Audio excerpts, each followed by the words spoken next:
using Skype. Yeah, most of the time I'm using Skype and with my clients. Yeah. So maybe just in case, let's introduce ourselves briefly for the sake of the recording. I'm Jeff Teachworth. My mom, Anne Teachworth, wrote the book Why We Pick the Mates We Do, which features a psychogenetic system of couple counseling. And I'll turn it over to Anja.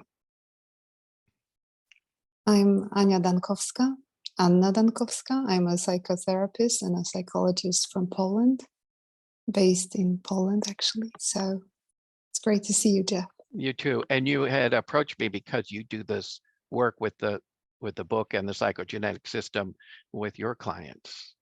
Yeah, and for the past 20 years, I had the privilege to actually have the book and to get it directly from Anne.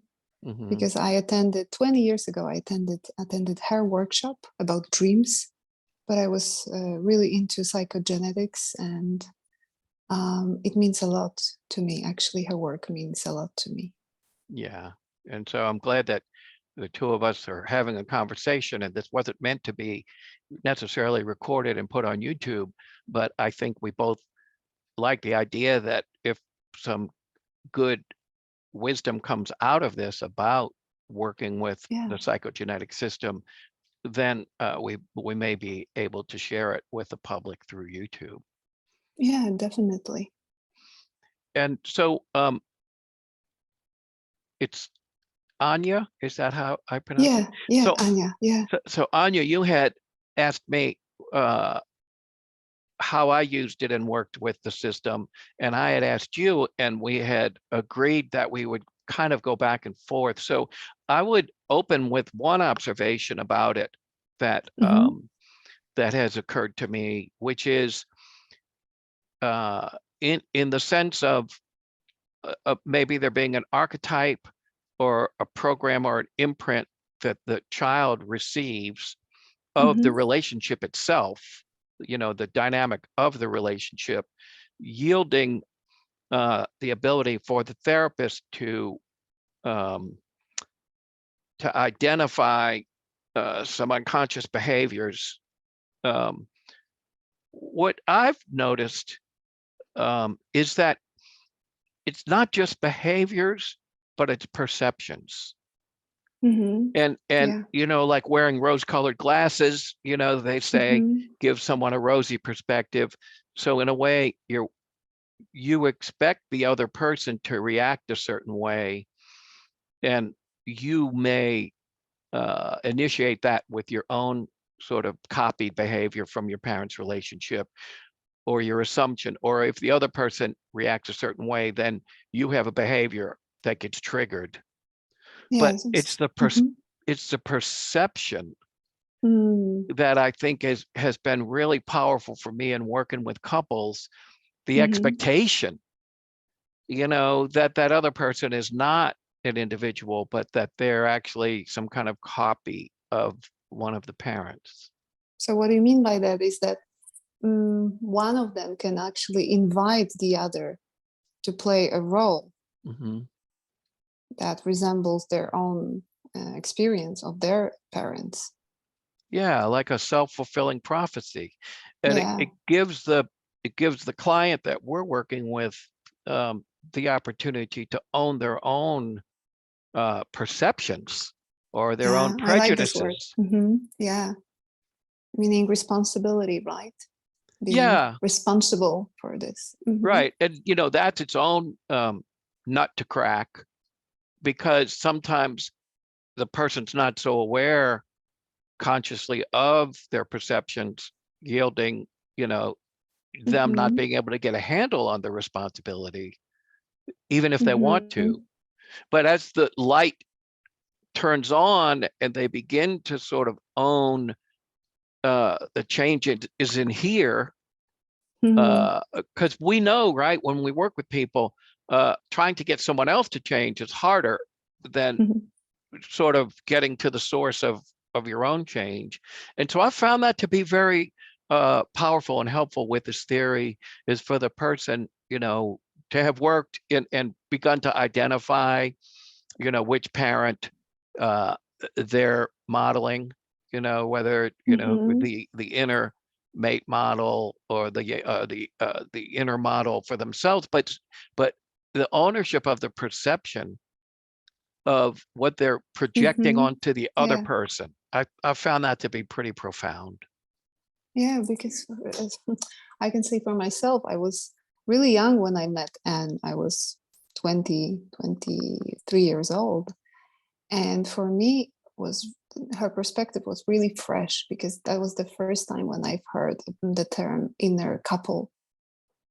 We all heard about inner child, and at the time I knew that concept, but inner couple, that was something completely new, and it was a really fresh and mind-blowing perspective. Yeah, you're right.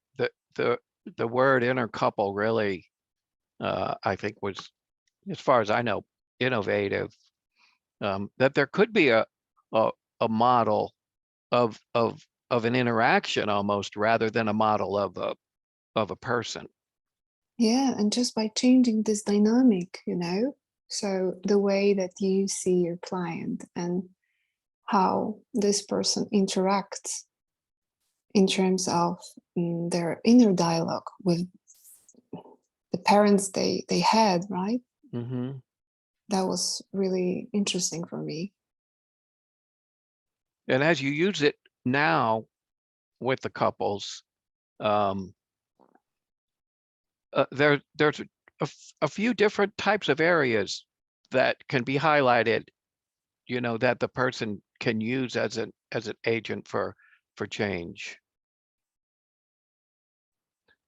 Maybe we should talk a little bit more about the mechanics of it, the basics, if we're going to be discussing it, because that might be helpful if we do end up publishing the video. Mm-hmm. The actual selection test, as Anne called it, and the sort of inventory that the person takes of how their parents were as mates to each other during our client's childhood. That's a interesting in and of itself, to be able to get that out on paper or visually, conscious. Don't you find when you do that work, the beginning of the process with your couples?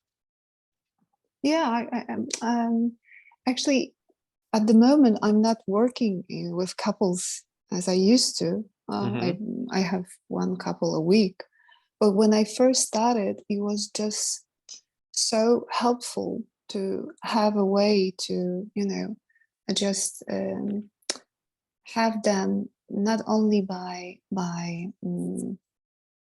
have them to actually play roles, from the very beginning, to invite them to actually broad this perspective, not just by the inventory, but to actually show what they been through, what they experienced as children. So with the inventory, I think it's just helping to pinpoint who are you resembling in this couple. Are you more like your father, or maybe the personality, you took personality of your mother? And it's so sometimes obvious, but we never actually talk about it in this safe environment where we're not just blaming each other for this, but when we bring in new understanding, what it really means to you, right? So yeah, and that's why it's difficult for me, because when I speak about my work, I usually visualize a client, a client, a couple. And I think it's due to pandemic, I couldn't see couples for at least 2 years because it was difficult for me to do it online. And now I'm getting more and more couples slowly. Yeah, just one couple a week. Yeah, but definitely the whole system that Anne developed, it's like it's a setting of instructions and cues, especially for let's say couples therapists that is starting their practice. Mm-hmm. I think it's so helpful to have this opportunity to actually do it with the inventory and have it organized. I agree. And I think what you're talking about, couples versus individuals, I think that reminds me of part of the process. Originally, it's a couple that's having a problem. And for my process, you see them both in the beginning. And then at some point early on, to do the psychogenetic work, you want to see one of them, and then you want to see the other one on a different day or at a different time. So the excavation is done individually. And so if one of the partners is sitting with me for the individual session, and we do the inventory, which is the first part, what Anne calls the selection test. One of the things that Mom told me, and I'm not sure if this is in the book, you can tell me if this is true for you, but after looking at the inventory, in particular on the selection test, the top left and top right side are important, which is, what was your mother like as an adult and as a spouse to her husband? And the other right top corner, what was your father like as a spouse and a husband to his wife? Those qualities are made to be separated from the bottom left corner and bottom right corner, which is, what were they like to you? Because we really, as my mom had explained it to me, we really want to make sure that they focus on that top left and top right part. So by giving them the boxes on the left and right bottom to separate out what the interaction was between the child and the parent, we're looking for the spouse to the spouse as the child saw that. And so once those boxes get filled in with qualities like responsible or patient or independent or dependent or honest or dishonest or substance abuser, alcoholic, was there for their partner, was not there for their partner, Yeah, I have it here. supportive. Yeah, thank you. That's right. So when those are there, then Mom's question, and she told me with a smile, she said, I used to ask the client to say, now, which one of these personalities, not counting whether it's a male or female, but generally what type of personality are you most like?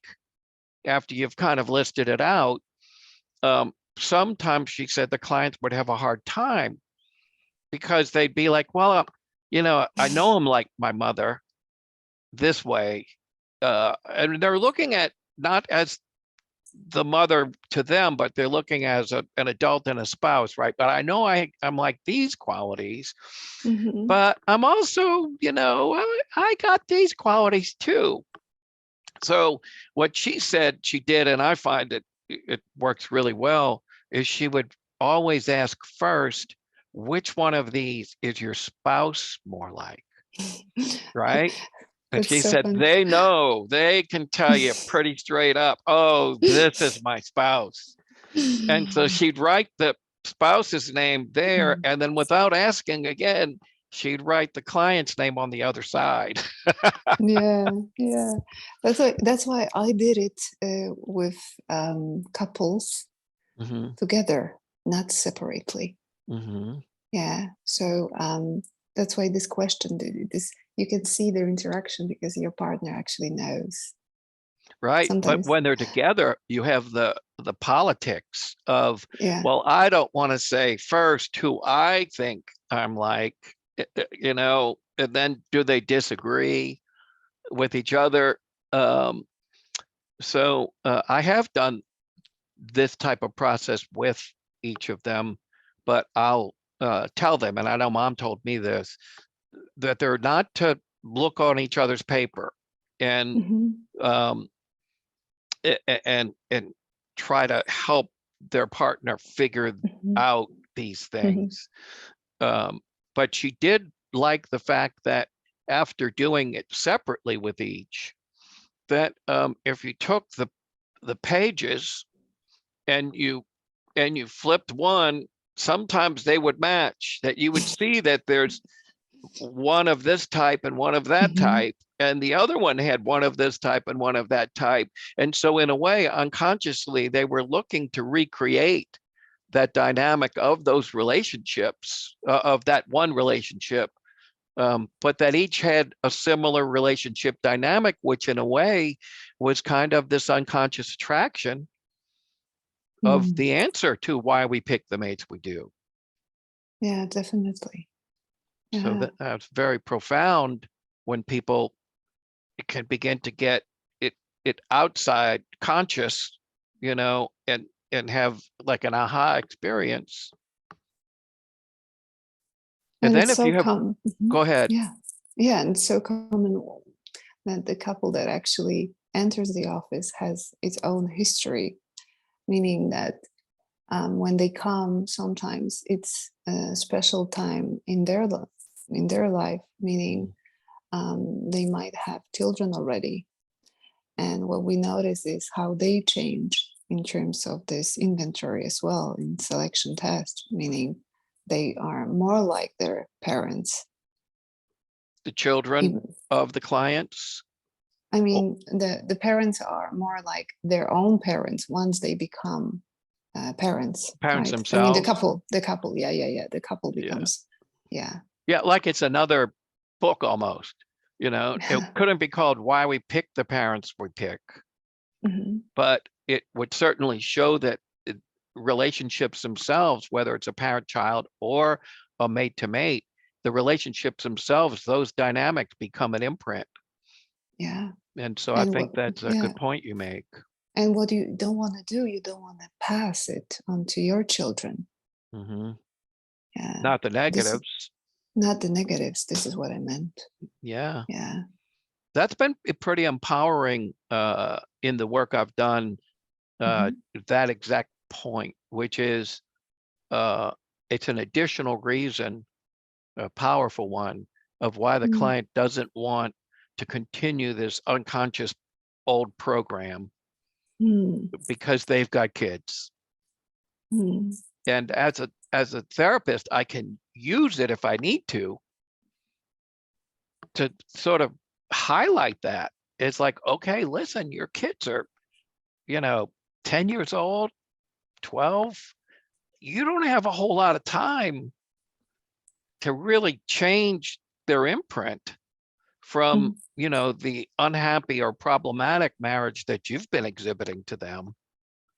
But, it's so worth doing this work now and taking control of your unconscious program so that we can change it Yeah, definitely. because of the kids. Exactly. And my point is that sometimes, the moment that a couple or clients enter the office, it's worth checking what really happened at the time when their children were when they were children and they were at the age of their children now, if I'm Mm-hmm. making Yeah, myself good clear. point. You know what I mean? Mm-hmm. Like Is if you have a child that's 10, what exactly. was it like for you when you were 10? And sometimes we discovered that the atmosphere at home was really dense, and that was the time when really a lot of things happened. And to bring that memory and to recreate it, in a way, to bring this into the office and start the test from that point is also very helpful. I This- agree. And Yeah. there are certain ages of what happened to the kids. I'm sorry. There are certain ages of how old you were, maybe when Exactly. your parents divorced. And I've Exactly. seen a similarity to the fact that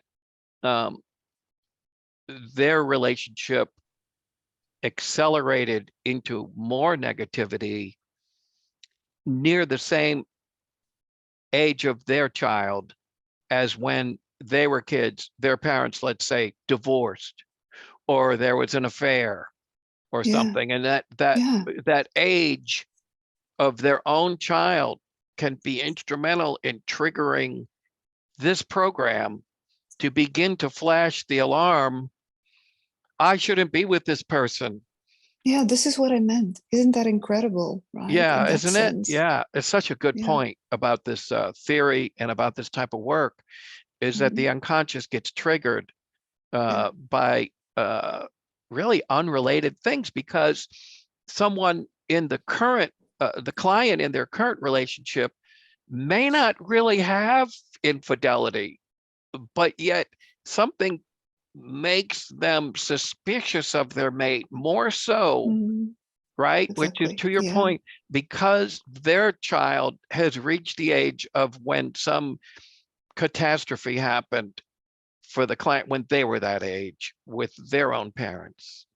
Exactly. Then this is the invisible invitation to Mhm, actually relieve the past, right? mhm, And to bring the past and to finally resolve this problem. But it's impossible to resolve it here and now with your partner. You have to resolve it within, inside mhm. first, right? As you said earlier about the ownership of your Of your own perspective. ability to change, Yeah, or exactly. to have a shift in your perspective, you know? Exactly. Yeah.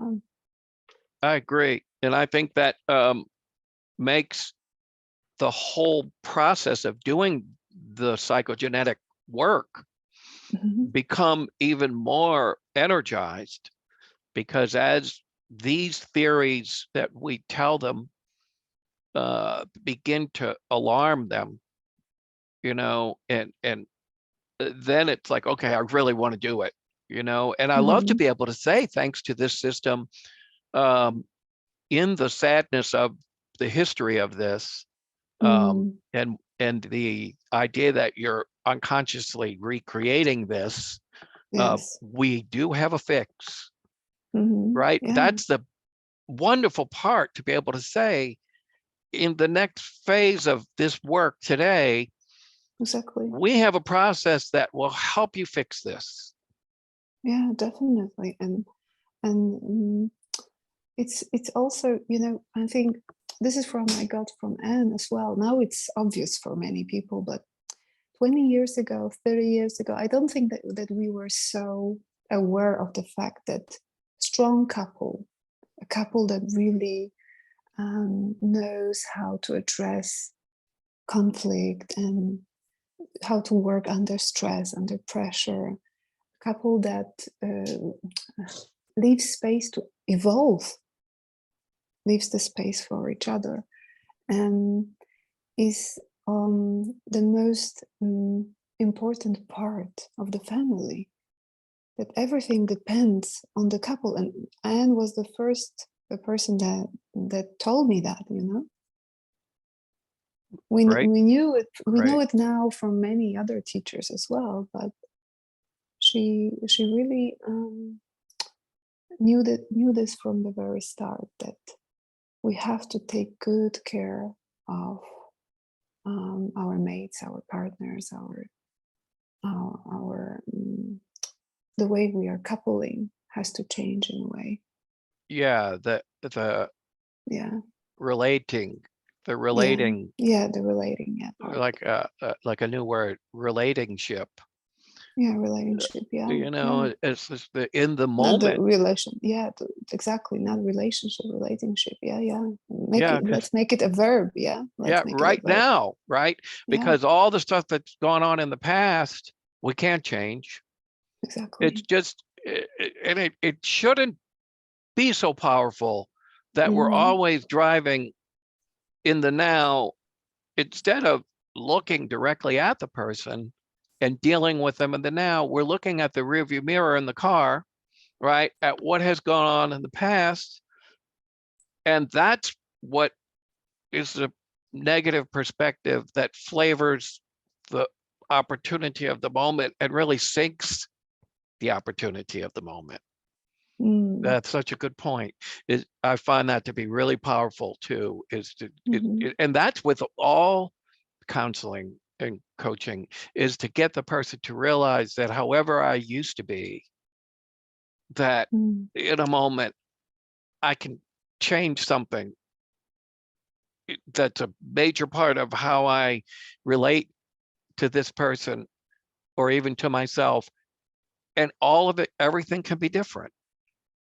Yeah, yeah. Don't That's give up the hope. yeah, exactly. That's the magic of it, right? And we need it now, I think, more than ever. After the pandemic, you know, after staying at home, the lockdown, right? Mm-hmm. And staying with your partner all the time. Most couples were in that position, right? They had to spend more time with each other than ever. That brings, I think, this necessity of addressing couples' problems in a different way. Yeah, more stress for sure. A Yeah, couple that might be used to having a full-time job where they go out during the day and then they exactly. come back and spend a smaller portion of the day with each other. Now Yeah, all of a sudden they were spending a lot of time with each other. exactly. And we know that, and also said that under stress we regress. Mm-hmm. Yeah, meaning, yeah, we will most likely use our automatic freeze, flight, right, Mm-hmm. Like fight responses. autopilot. Yeah, Mm-hmm. autopilot. Yeah, it doesn't come out of nowhere. Sometimes we're not being ourselves in that way, right? We don't Mm-hmm. know each other that well. I mean, in that context, how do we work under stress? Yeah, I think, yeah. Yeah, that's a good point. I talk to my clients a lot about Mm-hmm. you are not your brain. Mm, I'll tell them that. mm, Um, you know, it's an organ, it's a computer, it mm, processes information, it's a exactly. database, it stores old information and sorts it, and it'll present things to you. It'll help you to choose your words sometimes, but so it's a database and a word processor, I'll tell them, you know, for the Great. usefulness of that statement in that moment. But who is the person, the part of you that's above your brain?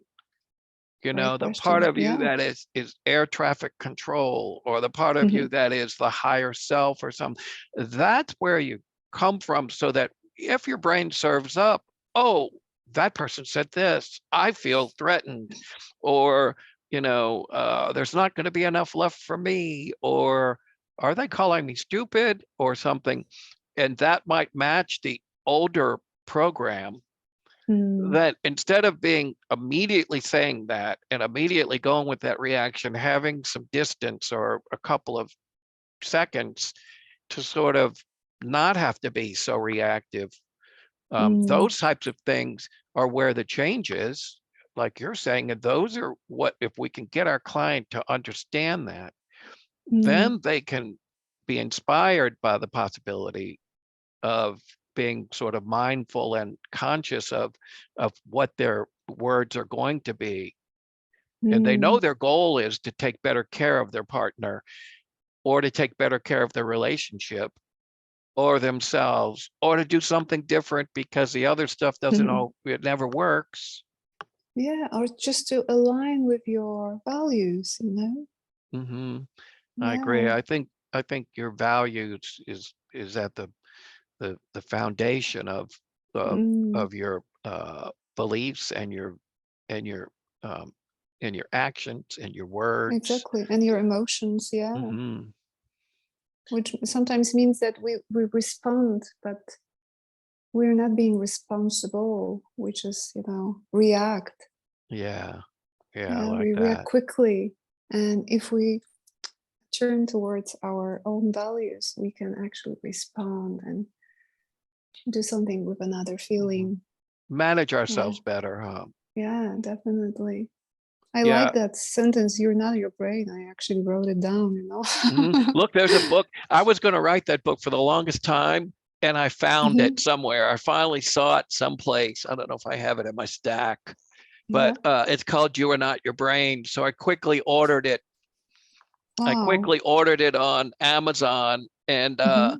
the person pretty much talks about that, and he says there's some steps you can take when your brain serves you up some kind of reactive perception, where Mm. you could realize that it's just a reaction and it's based on some old information, and that it's a suggestion, and that you can relax for a moment and you get to Mhm. formulate it and manage it. But getting back to autopilot, I think that brains do that. They Yeah. if on the top part of it, there's not some sort of eloquent, efficient response that serves you positively, when we get into that spot in a situation with our partner where we're kind of lost, Mm. then these sort of autopilot things come up. And if we feel like under stress or tension, there's not enough Exactly. time, Yeah, definitely. then we hurry up with these substandard responses.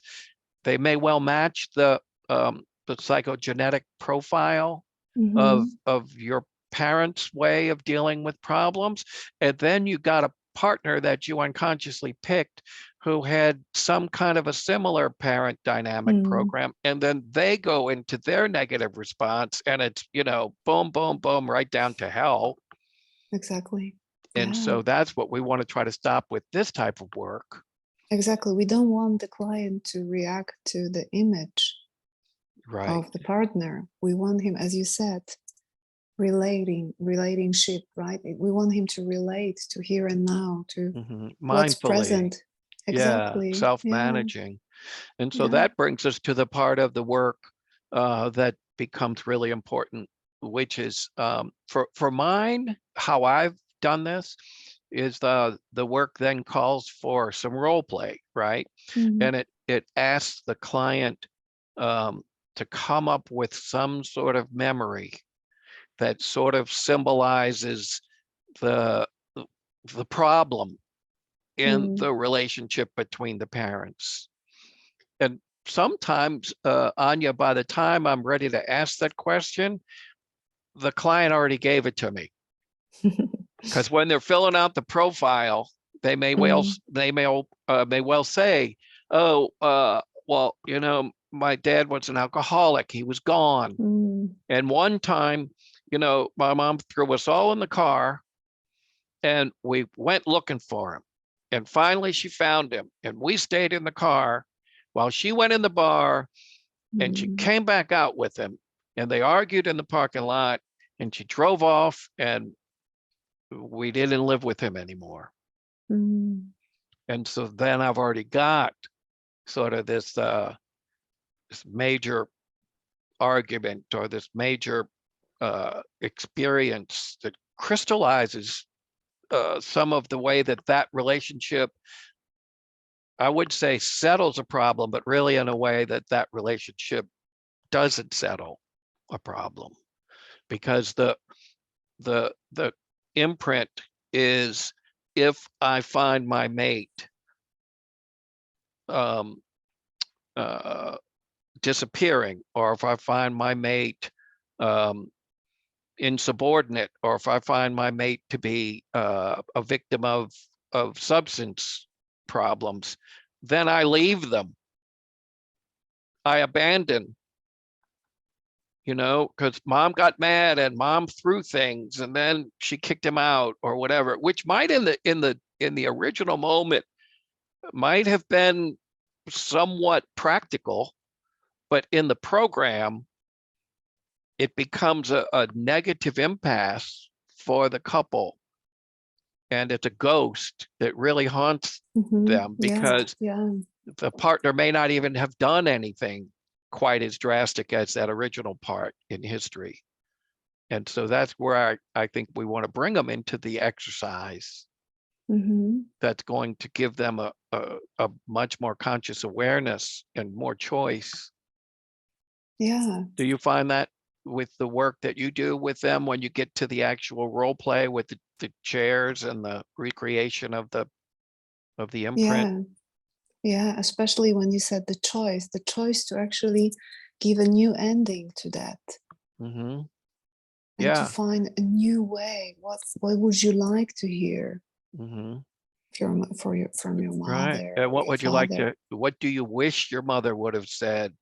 Because if they're coming from the child part in the scene, you know, still in the car watching this argue, the child part is much more likely than the actual mother in history to have a sense of compassion for the bad guy, so to speak, part.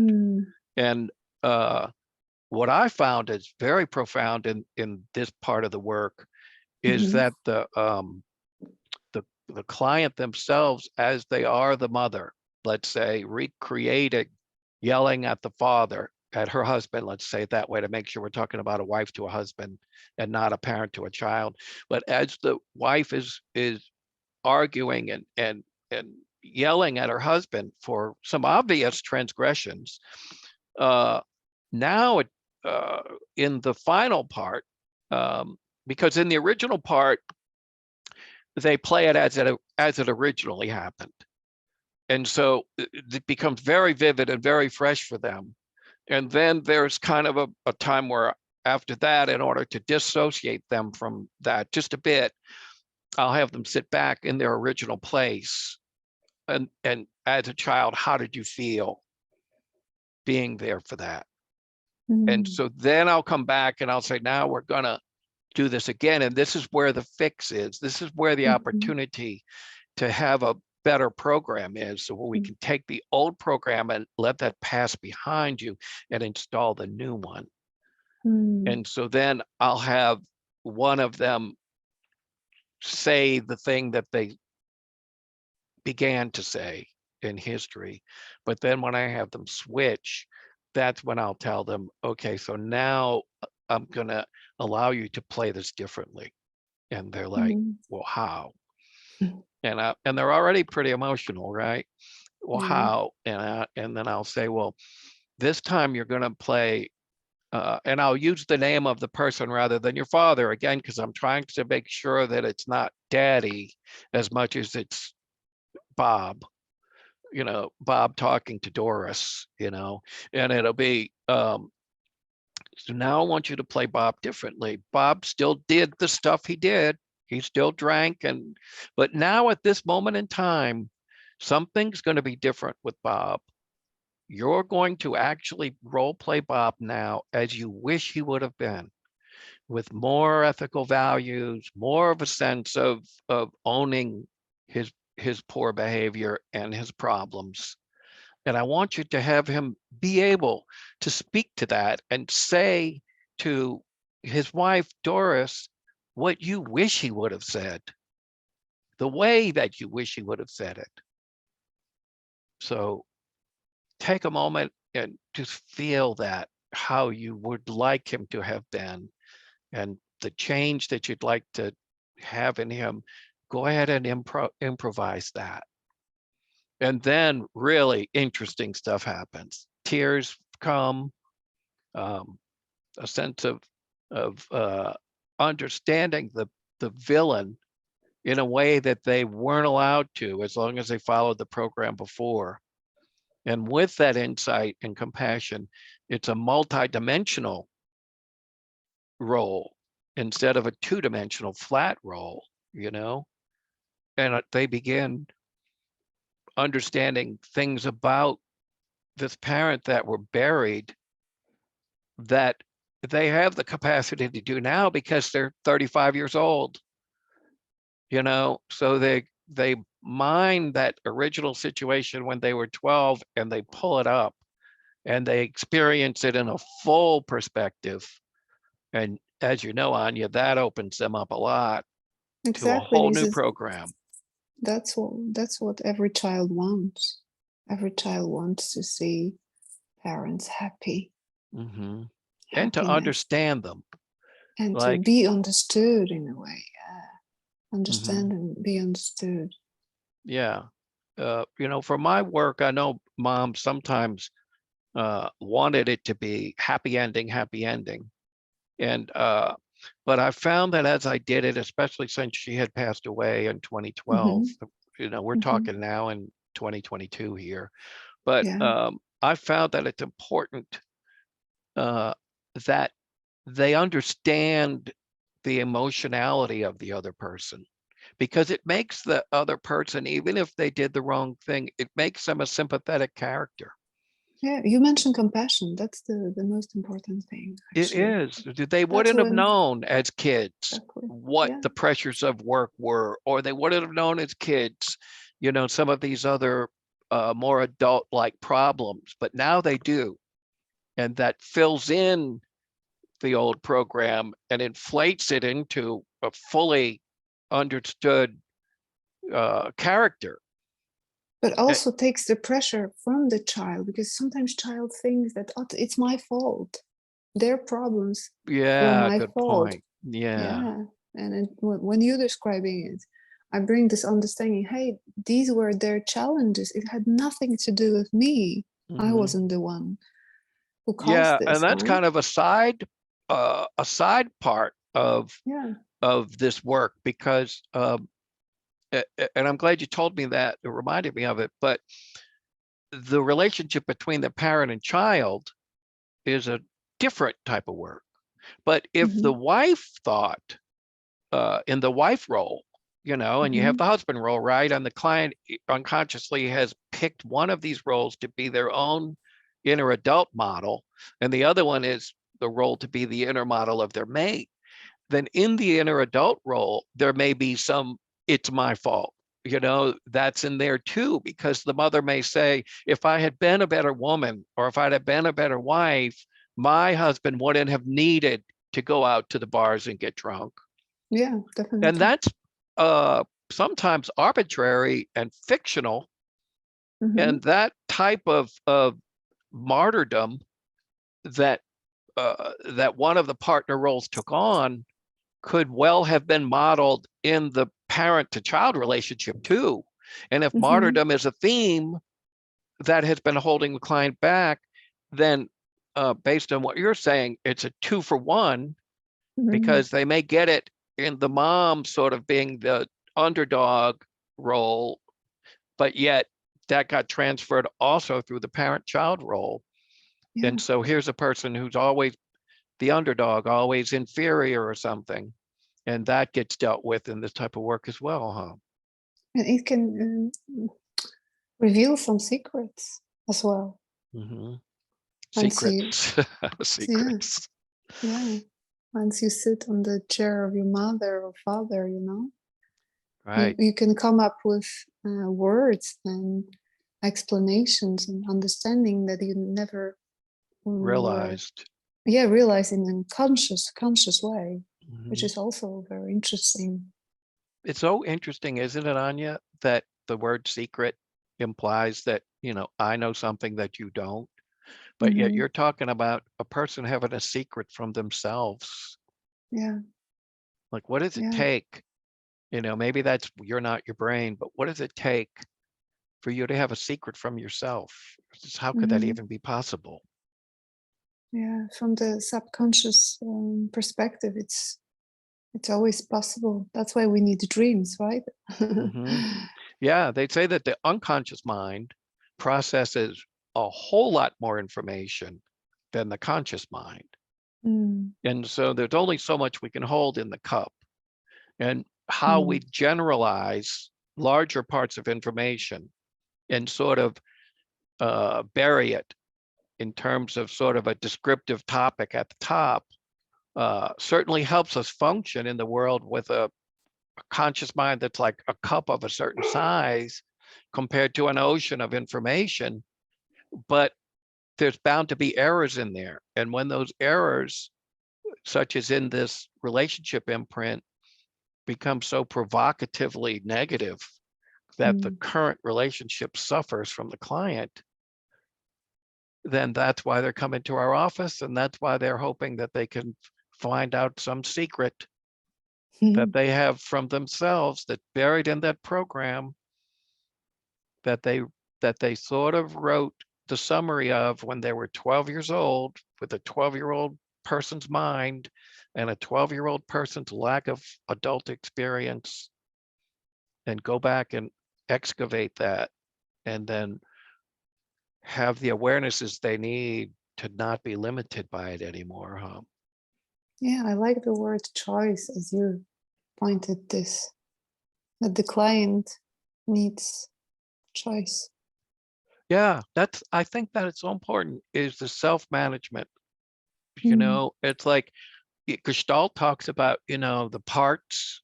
I am the, you know, Gestalt is all the parts of the whole.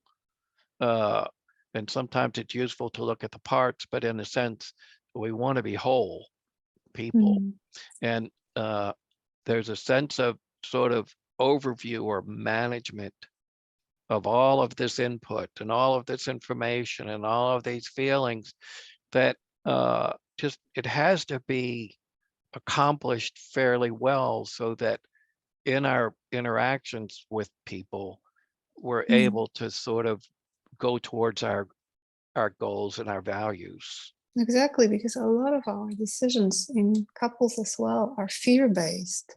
Well They're not said. choice-based.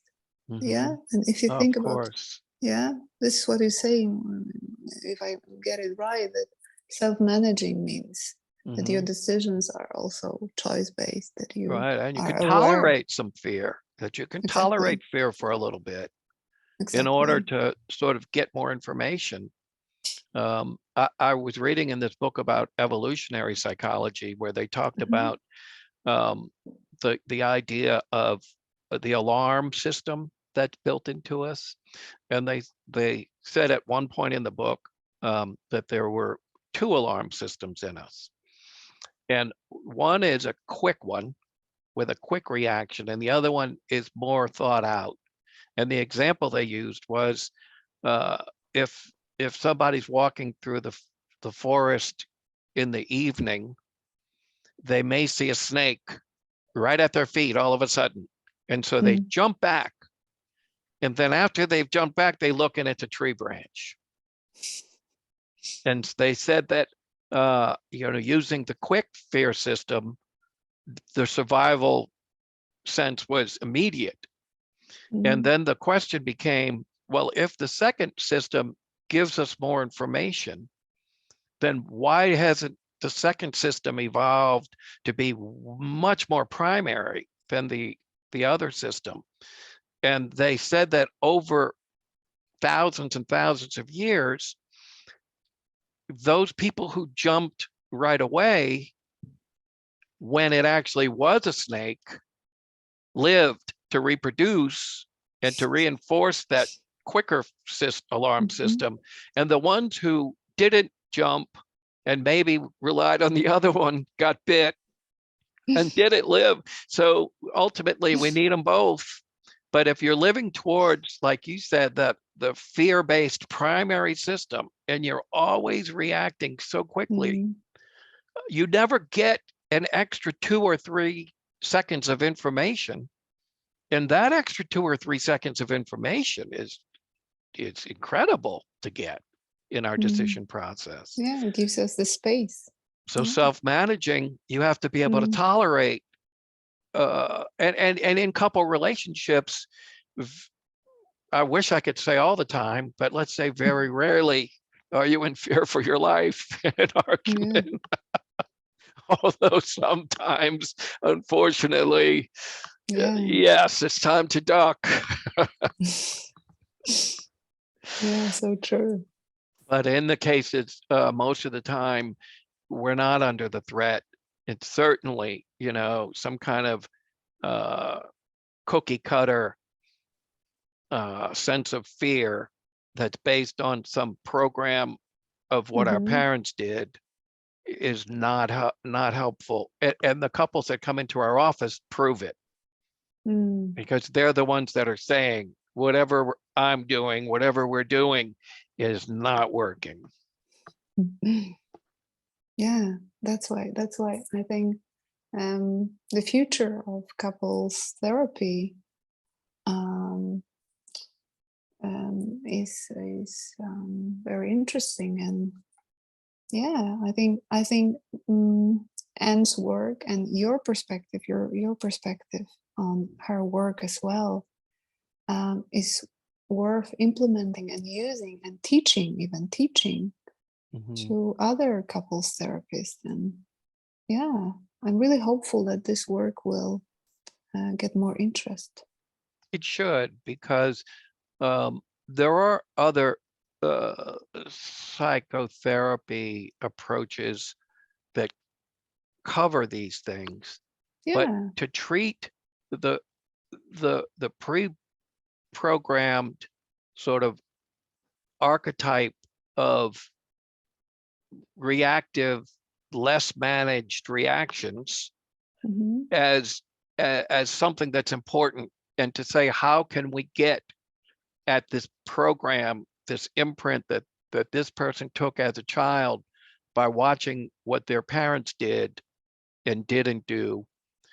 When you get that aha, it does match, what's going on here matches. We talked earlier, it's more than a coincidence that my parents divorced when I was 6, and now our oldest child is 6, and I'm having all this trouble in my relationship. There's something substantial to being able to match these triggers that are unconscious. And I think the psychogenetic system and the other parts of the book are very helpful. Yeah, I appreciate it. I'm so glad we talked. Yeah, and I I'm look so forward to happy that talking I could. again. Yeah, I'm so happy that I could listen to you saying all these wonderful things about this work and the way you use it. Yeah, so inspiring. And I really appreciated your insights and what you've gone through in your development of this work as well, to contribute to this conversation that we had. And I know that we can talk about this offline, but another part is that that you want to translate this into Polish, and you want to make sure that the Polish-speaking people have access to this work. So you and I can talk some more about that, and we can work something out so that that can be brought to your country, and perhaps maybe you could, do some talking about it and help people to get it in their hands, because it's very valuable, huh? Yeah, absolutely. And I think it's quite fresh still for many therapists. You know what? It really is, because there are ways to work with couples to help them to have better communication skills. Exactly. And there's ways to help people to learn better ways to argue. I think that for me, those are important too. But to be able to work with this unconscious imprint that people they pick it up from childhood, and in a lot of people, it's still very much in play. To be able to show them that imprint, and to let them choose where they want to go on the map instead of having it chosen for them. That's the work we're doing, huh? Yeah, absolutely. Well, okay, Anya, it was good talking to you. Thank you for helping me make this video. I feel like we definitely should put it on YouTube. Do you? Do you feel Well, that? I'm not speaking English on a daily basis. That's my only concern, because Sometimes I make an effort to put the ideas into words. Yeah, but I leave it up to you. Yeah, you did great. I mean, it's very inspiring. I wish I could watch this. So if it's the only way I can watch this, please do. We'll do that, and we'll figure it out as we go. And perhaps you know somebody who could translate the audio portion underneath it, and then we could do a one in Polish, or maybe even in Chinese if you speak Chinese. Well, I used to, but I never actually got to the point where I could write, you know. That was 10 years ago, 10, yeah, or 12 years ago, more than that. Oh my gosh, that was 2008. Yeah, so 14 years ago. I can imagine that that's a lot to learn, because, you know, you have a different alphabet and a whole different language. Yeah, but it's always whatever. great. Yeah, Whatever we can do to translate it. Yeah, exactly. Polish will be great. I mean, it's a great promotion for the book. It's a great promotion to even divide some parts and put the shorter videos. If you are willing to send the video to me via transfer or something, I have a friend who could do that for us, who could translate this and also put it on YouTube. So if you Let's do that. Of course I will. that, yeah, that would be great. Well, you know, you were half of this conversation, so certainly. Well, I'm going to stop recording here, and then maybe you and I can talk a little bit about our other thing. Yeah, absolutely. Yeah. I wanted to mention another insight that I've had with the process. When I get to the last part, the change part with the client, and they're sitting back and forth between two chairs, one that represents their father as a husband, how he was then at the time of the memory, and the other one, their mother as the wife, and the dialogues going back and forth. Sometimes I'm aware that the client doesn't know how to fill in something new. And I appreciate that they don't, because it's like a box of crayons that were missing some colors, because their parents didn't know how to go beyond cutting off or stomping away or throwing something and escalating it into whatever ended it at that time, instead of have it progress. That they don't know, because that's exactly what they didn't get, was the way to go forward into something more positive and transformational. So I'll say I've got a remote control here, and I'm going to put the other parent on pause for a minute, or I'll say I'm going to put this on pause for a minute, and let you and I talk about where you want to go next, and we'll work something out that you can use. And so then I'll talk to them about something where they were stuck. You know, an example might be towards that other example we used. Of course, your mom is upset, and of course she's in the right, standing there outside the car in that scene where she retrieved her husband from the bar room, and she's about to say, "I'm leaving you." But as a child, what you might be yearning for is, how can the mother not leave yet, but challenge the other partner to use some humility and some insight, and perhaps try to make a change,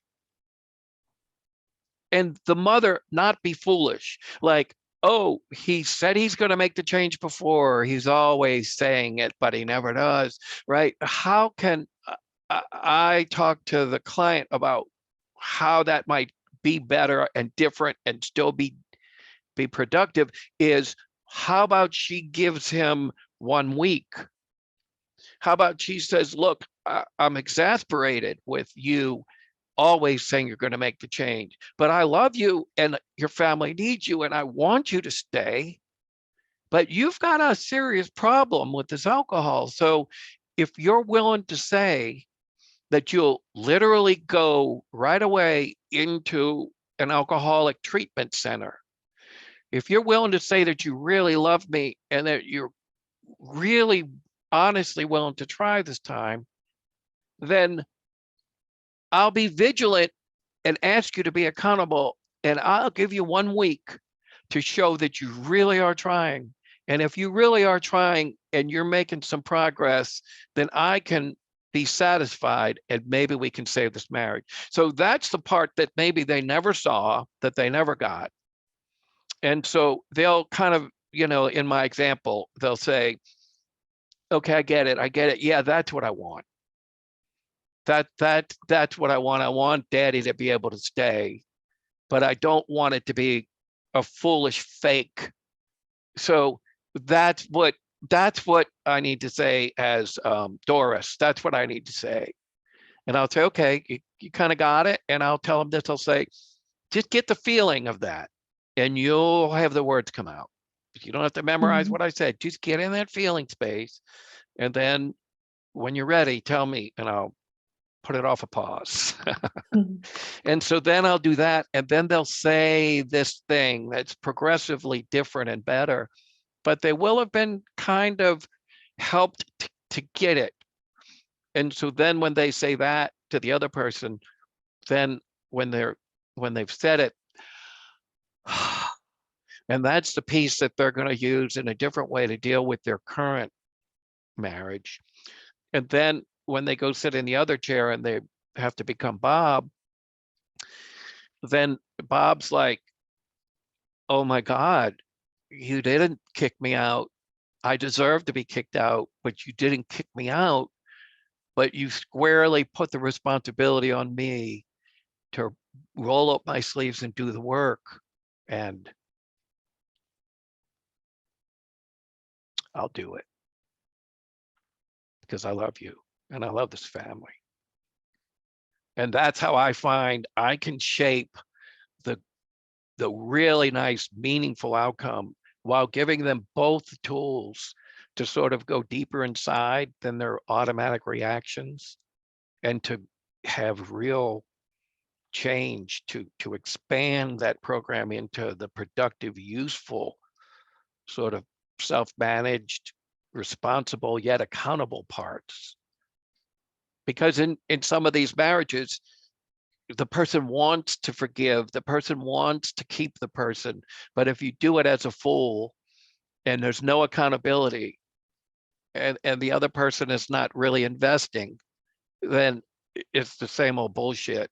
So anyway, I wanted to share that part with you because we got to talking about that. And I find that's important too, don't you? That kind of a thing. Yeah, absolutely. So it's the remote control. Great. And the pause. Yeah, thanks for sharing. Absolutely. Yeah, so if you have a comment about that, I'll let it record, or if not, then we could cut it off and then this part will be with the other definitely. Part. We could stop here because I think you explained it so well.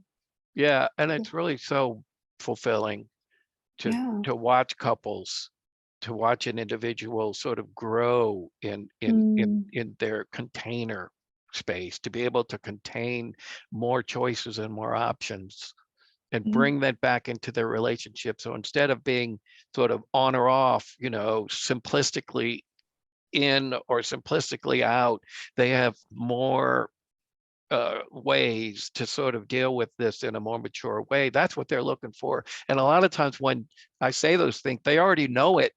They just needed to find it. Definitely. So I'll put this again.